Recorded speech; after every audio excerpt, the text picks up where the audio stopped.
सामान्यांचं जाण असणारं हे नेतृत्व आपलं आहे। आपण असंच म्हणत नाही की हे सर्वसामान्यांचं सरकार आहे, खरंच सर्वसामान्यांचं सरकार आहे। म्हणून प्रत्येक घटकाला न्याय देण्याचं काम जे आहे ते आमच्या सरकारने घेतलं। प्रत्येक समाजाला महामंडळ देखील देण्याचं काम आपण केलेलं आहे। आणि मला वाटतं मंजुळाताई आपण 5 वर्ष आमदार होता, पण अगोदरच्या 2.5 वर्षामध्ये 2.5 वर्षांमध्ये त्यांना काय मिळालं नाही ते तर दूरची बात आहे। किती वेळा ते वर्षावरती गेले असतील त्यांनी मला सांगावं।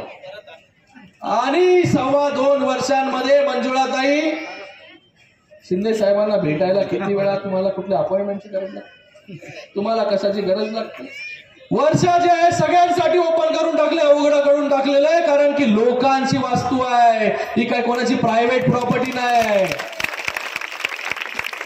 आणि सर्वसामान्य मुख्यमंत्री रात्री 3-3, 4-4 वाजेपर्यंत काम करतात। हे असं व्यक्तिमत्व जे आहे ते आपल्याला कधी मिळणार ना, असं मुख्यमंत्री आपल्याला कधी मिळणार नाही। म्हणून आपल्याला पुन्हा मुख्यमंत्र्यांचे हात जर बळकट करायचे असतील तर आपल्याला मंजुळाताईंना पुन्हा मोठ्या मताधिक्याने जे आहे निवडून आणावं लागेल।